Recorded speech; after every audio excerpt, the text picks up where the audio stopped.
When I married David 3 years ago, I didn't just marry him, I became a stepmother to his 15-year-old son, Ryan. At first, it was an adjustment for all of us.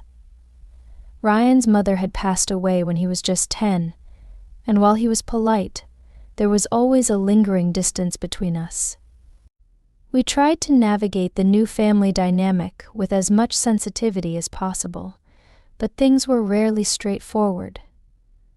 I never thought that one impulsive decision could shatter the delicate balance we had built. It was a late summer afternoon when it all started.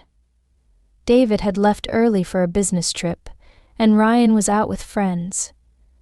The house was quiet, so I took the opportunity to indulge in a long, relaxing shower. I had just stepped out, still in my underwear, when I heard the front door open.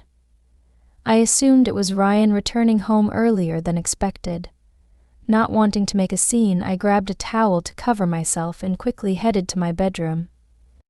But I wasn't fast enough. Ryan saw me. His eyes widened, and he mumbled an awkward sorry before retreating to his room.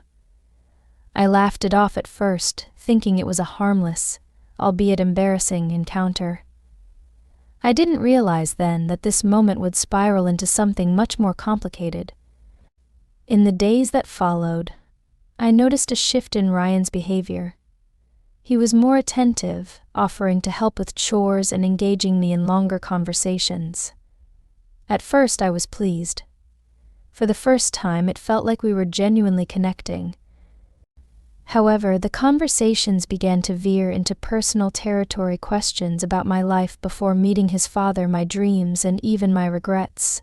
He seemed genuinely curious, and I mistook his interest for a blossoming familial bond. David, unaware of the undercurrents at home, remained his usual, loving but distracted self. His work often took him away for days at a time, and while I tried to support him, I couldn't deny that his absence left a void. Ryan, perhaps sensing this, became a confidant of sorts. We started sharing moments, late-night talks in the kitchen, long walks discussing his struggles at school, and even watching movies together when David wasn't around. I didn't see the danger in these interactions until it was too late. One evening, after an argument with David over the phone, I found myself sitting on the patio, a glass of wine in hand. Ryan joined me, and we started talking. He shared how difficult it was to see his father so preoccupied, how much he missed having a real family. His vulnerability mirrored my own feelings of loneliness, and in that moment, I let my guard down. When he placed his hand on mine, I didn't pull away. What followed was a flurry of emotions: guilt, confusion, and an overwhelming sense of wrongness. Nothing explicitly inappropriate happened that night, but the line had been crossed. We both knew it. The next morning, Ryan avoided me, and I was left grappling with the reality of what had transpired. Secrets have a way of surfacing, no matter how deeply buried. David returned home earlier than expected from one of his trips, and the tension between Ryan and me was palpable. David noticed. That night, while I was in the shower, he went through my phone. He found a series of messages Ryan and I had exchanged, messages that, while not outright incriminating, were emotionally charged and inappropriate for a stepmother and stepson. David confronted me, and I confessed everything: the emotional connection, the misplaced intimacy, and my feelings of isolation. He was devastated, not just for himself but for his son, who he felt had been betrayed in the worst possible way. The fallout was messy. David insisted on family therapy, though Ryan refused to attend.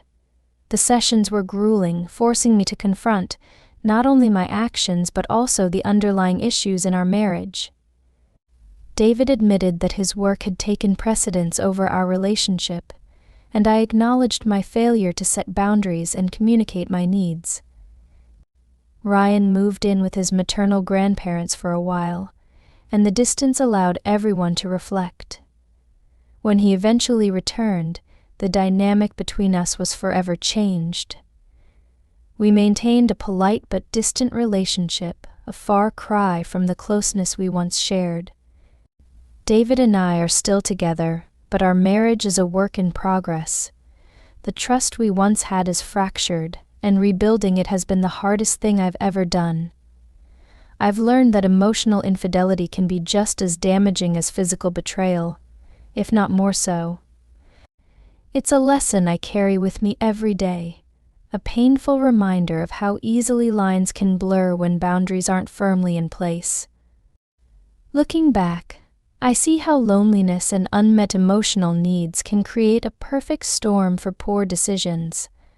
My story is not one I'm proud of, but it's a cautionary tale about the importance of communication, boundaries, and self-awareness in any relationship.